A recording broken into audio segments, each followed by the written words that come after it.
hinati sa 3 lupi. Amen? Hinati siya sa 3 lupi. So, ang buong Biblia, hinati sa 3 lupi. Ang redemption ng Diyos sa kanyang pagliligtas, plano, mula Genesis hanggang Revelation, hinati niya sa 3 lupi ang plano. Naunawaan nyo? So, kung ang Diyos ay may plano ng pagliligtas, ang ginawa niya, hinati niya sa 3. Hindi niya inisa lang, kundi 3 lupi ang plano ng kanyang pagliligtas. Naunawaan niyo ako? Diyan sa likod, diyan sa gitna, diyan sa unahan. So, ang pagliligtas ng Diyos, hinati niya sa 3 lupi. Yung nakasama sa unang lupi, finished product. Pasok na yon. Nakasama sa pangalawang lupi, finished product yon. At makakasama yung tinatawag na unang lupi at pangalawang lupi doon sa 3 lupi. Di ba? Hindi pwedeng nakasama ka sa unang lupi, pagdating sa 3 lupi, hindi ka kasama. Yung 3 lupi, yun na yung pinaka-rewarding time. Yun na yung millennium. Yun na yung tinatawag na the redeemed will inherit the earth. Yun na yun. Paano siyang hindi makakasama doon? After ng preaching pala nito ay merong dedication service. Nakita ko yung isang kapatid o kaibigan natin na nandiyan sa likod. Now, okay, tuloy natin. Time runs out, the Bible said. So ang lahat ng yan ay nabuksan nung dumating ang Revelation 10, verse 7. The angel said, time will be no more. In the days of this great thing to happen, everything runs out in this time. The end, at the end of the 7th seal. Okay, another quote, 7th seal. Pwede diyan kayo sa harap kasi wala kayong nababasa sa harap lang. Notice, it's the end of the church age. The end of the 7 seals. It's the end of the trumpets. Kasi 3 lupi nga malawak, di ba? Ang 7 seal, 3 lupi. Tapos na daw ang church ages. So, kung tapos na ang church ages, ang tinutukoy niya ay 2 lupi. Naintindihan niyo ba ako? Dahil ang unang lupi, Old Testament, hanggang sa crucifixion. Di ba? Unang lupi. When he said, end of the church age, tapos na ang 2 lupi. Amen? It's the end of the 7 seals. Tapos na ang 2 lupi. Kailangan ko ba mag-drawing para maintindihan nyo ako? Old Testament,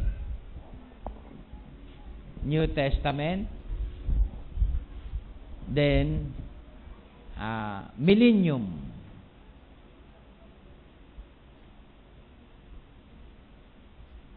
Okay? First fold, second fold, third fold. Para maunawaan natin yung quote na to na 556. It is the end of the church age. Church age. Ito yung church age. 1, 2, 3, 4, 5, 6, 7. Church age. 1963. Nang mabuksan ang selyo, noong 1963, tapos na yung 2 lupi ng 7th seal. It is the end of the church age. It is the end of the 7 seals. 63 uli. Dito rin pumatak lahat. Kaya ikinonekta niya ang scripture sa Revelation 10 verse 7. Meron siyang tinatawag na kaugnayan sa 7th seal. Dahil siyang magbubukas ng hiwaga ng 7th selyo. It is the end of the trumpets.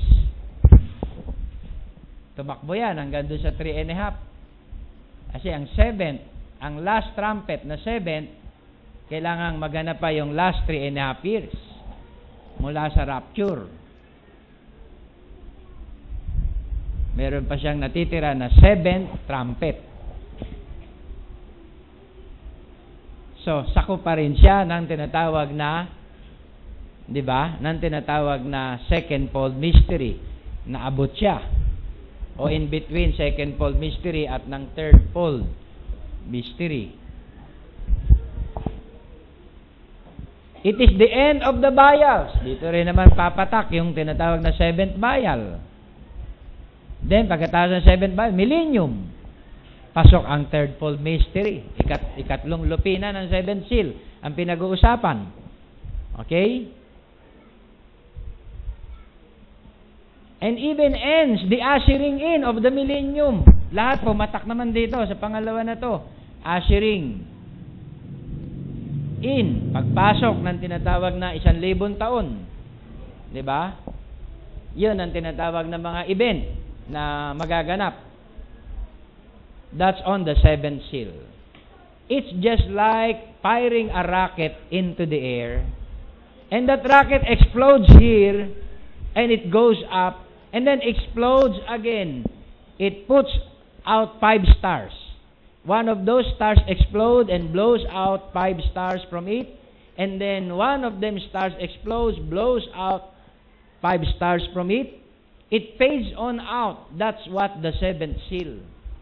Pumutok, let's say dito sa Old Testament saints, paglabas ng Old Testament saints ng tinatawag na mga masculine, yung mga pinagsusulat ko kanina, yung mga sinabi ko, mula kay Adam hanggang kay Christ na mga person o man of faith. Lahat yan masculine. Paglabas ng masculine, lumabas naman ang feminine. Ito ay masculine. Kagaya daw siya ng rocket. Diba? Nang ma-unfold ang Godhead, first-fold mystery, all the fullness of God dwelleth in bodily form. Mula dun sa bodily form, lumabas naman ang feminine form, ang bride. Lumabas ang church ages. Diba? Parang tinatawag na cluster, isang bungkos. Parang Roman candle, pagputok ng isa, then yung pumutok na, putok pa ulit.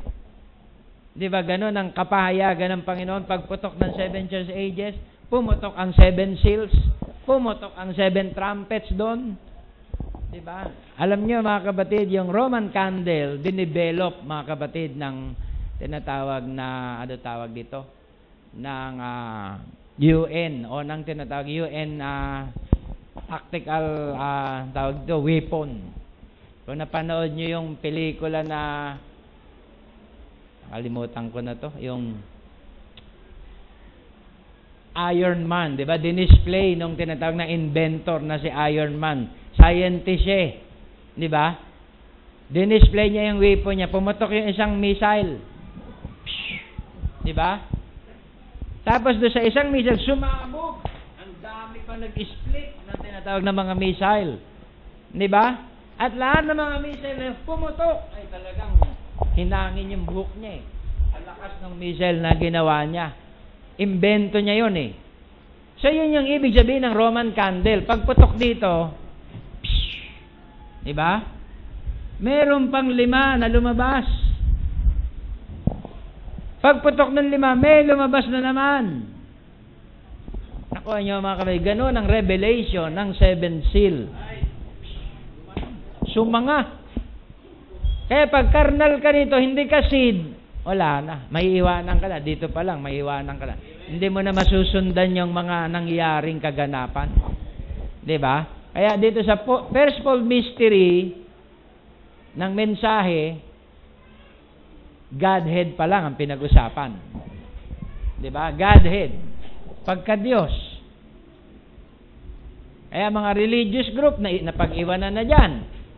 Ang natanaw na lang nila, ang Diyos ay si YHWH. Si Jehovah, JHBH. Yan na lang ang natanaw nila na Diyos. Pillars of fire. Hanggang dyan lang ang nakita nila sa masculine. Dibatiin ka ngayon nila pagpasok ng New Testament.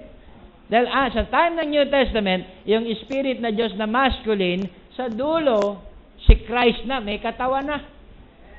Ay hindi nila maintindihan, ang Diyos ay Espiritu, ang Diyos ay si YHWH.